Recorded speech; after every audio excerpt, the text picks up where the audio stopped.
going on, guys, and welcome back to the channel. Today we are taking an updated look at the kvegaskickz Grinch, the Kickwho godkiller 3.0 batch, the most updated one.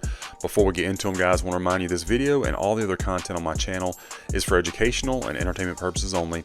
If you're new to the channel, guys, go ahead and like and subscribe. I really appreciate that. And then be sure to follow me on Instagram. You can follow me there for more detailed info on the shoes I review. Also TikTok at kvegaskickz. And guys, I'm very thankful for all your support. So we're going to dive right into these Kobes.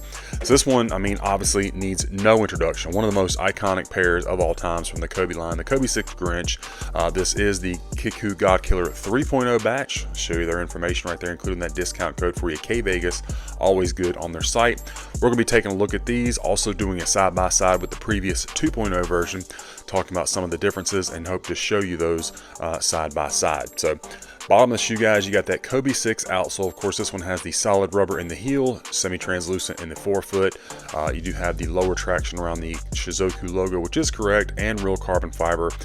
Being this is a higher size, they have also changed the traction pattern to match the retail. That looks really, really good. That is something I will show you compared to the 2.0. Of course, your midsole, you got your Nike Zoom, indentations, the braille, and then of course phenomenon at your toe box area. Going around to our medial side like we do, pair looks to be pretty clean as far as glue residue. Not seeing those extra white lines, which is good, because as you know, with any batch, Kobe's they tend to have some sole separation here and there. I haven't experienced it personally, thankfully, but obviously it's an issue that is out there. You know, so I always like to see a clean glue job. Now, as far as the fit and the comfort of the shoe, the godkiller batches always fit me true to size. So I go with my normal Kobe size, unless you're a wide footer. That's what I would say to do. If you're a wide footer, go up at least half a size.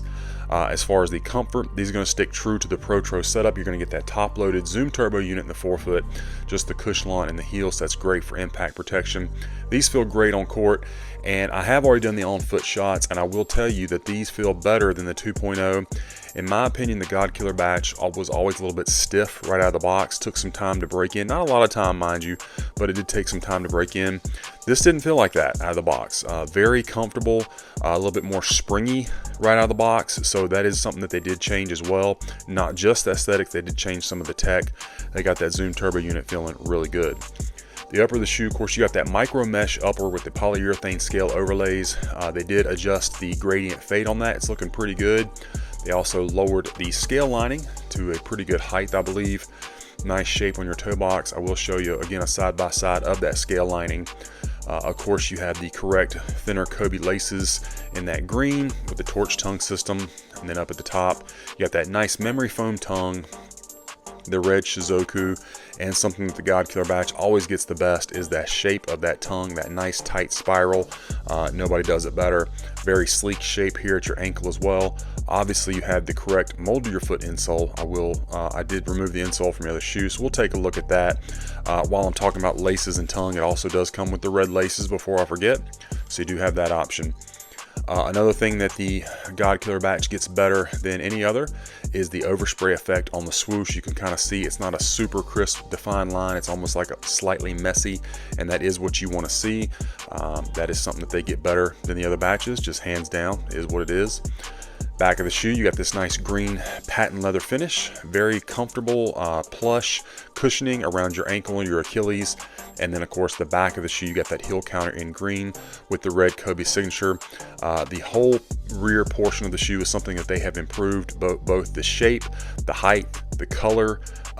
In a minute, hopefully it'll show up well on camera, but that was one of the things that grabbed my attention right out of the way, or excuse me, right away when I took them out of the box and compared them to my 2.0s. Medial side of the shoe looks good as well. You do have, again, that lower scale height, scale lining height. I think it looks great. No complaints on that. Let me bring in the left one real quick and we'll take a look at that and then compare them side by side to the 2.0, and hopefully the differences will show up for you well on camera. Back of the shoes, height is really good. You do have that nice tapered shape. Yeah, that looks great. I just don't see any issues. I think they have improved upon what was already the best version of this shoe, in my opinion. A lot of people may say the GX, and that's fine. You know, I think you could make a case for both. I've just always preferred the godkiller. It's just my favorite as far as fit, comfort. It's just what has worked best for me. Give you another shot of that Shizuku, and then we're gonna get the light on, take a look at our Strobel, and then we will do our side by side. Actually, well, let's pause this real quick because I did not remove this insole from the shoe. So much for that. There we go. Now we'll take a look at the Strobel. Sorry about that, guys. Got ahead of myself. So you can, obviously nothing in the heel. You can see the line right there up at the forefoot where that Zoom Turbo unit starts. So that's good. And then let's see if we can get you a shot of the size tag. All right, get these tucked back in and out of the way. These just came with like regular white tissue paper, which is per usual for a Kobe. And then as you just saw me remove, the insole is the correct mold to your foot insole. So that's all good. Box is pretty much standard for a Kobe box. We can look at that here in a moment. But what I'm going to do is go ahead and bring in our 2.0 version. And this pair is unworn, so there's no, you know, you're looking at two brand new pairs side by side. So right off the bat, I think you can tell some differences. Again, here's 3.0, 2.0. Number one, the overall height is a little bit different. Not a huge difference. The shape here of this padding is a little bit more rounded off. This one's a little bit more flat. The overall height of your heel counter, a little bit taller on the 3.0, different shade, and the signature is pretty different as well as far as the shade of red and the kind of placement and maybe the angle that it's going. It seems like the 3.0 has more of a tilt to it. You can see that line at the end of his signature kind of pointing up a little bit more than this one, if that makes sense. So there's our differences from the rear. Looks good. I think the 3.0 got it right. Here is the 2.0 side shot. I want you to take note of your scale lining and the gradient fade. Okay, so take note of that, and then we're going to whip it around and check out the 3.0. The gradient fade is much cleaner, more of a smooth transition.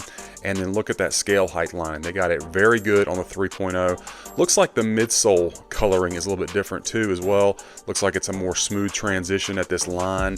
Not so much of a distinct difference as this.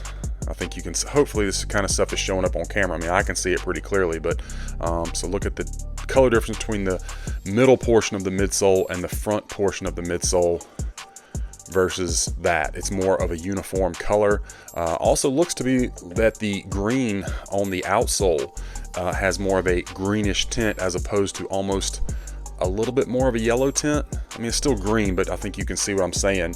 Let's do this right here. This might give you a better, yeah, I think that helps. I mean, look at yeah, that's great. Look at the gradient fade on the 2.0 versus the 3.0. Much more natural, not so much of the dark green at the bottom. It's just more of a nice fade. Again, you can see the differences in the midsole and the coloring on the outsole. I think, man, they took, in my opinion, what was the best version of the shoe and improved upon it, both looks and comfort wise. I'm going to go ahead and show you the bottom of the shoe. So now you've got the 2.0 on the bottom, 3.0 on the top, and you can see the updated traction pattern in this heel area, much different than the 2.0. And I think you can see also, let me see if I can raise this up some, how this one has more of a green tint, whereas this one's a little bit more translucent. Again, 3.0 on top, 2.0 on the bottom. So those are the major differences that I see as far as aesthetics. Again, the 3.0 did feel better out of the box on foot. So I mean, that's a great thing that the Zoom Turbo unit felt so much better. So let me set these back over to the side, and we will go ahead and take a look at the box, even though it's, you know, pretty standard. You just get the regular Protro box with the gloss signature and the gloss Shizuku on the top of the lid. You're gonna get a gloss swoosh here, branding on the bottom, another swoosh, and your label is kvegaskickz Protro, green apple, black volt, and crimson. Inside you just have your regular white tissue paper as per usual with a Kobe, nothing else in the box. Box, again, as per usual with Kickwho, very well protected in shipping. And the shoes, I think they look great. Again, in my opinion, they took what was the best version out there and just made some great aesthetic improvements, got it even closer to what we want. And then I was very excited again that the Zoom Turbo unit felt so much better out of the box. So anyway guys, that's my unboxing review of the kvegaskickz Grinch, the God Killer Batch 3.0. I hope that you enjoyed it and it was helpful for you. Let me know what you think about this pair in the comments. Is it a worthy successor to the 2.0? And guys, be on the lookout. We got a lot more of these reviews coming your way.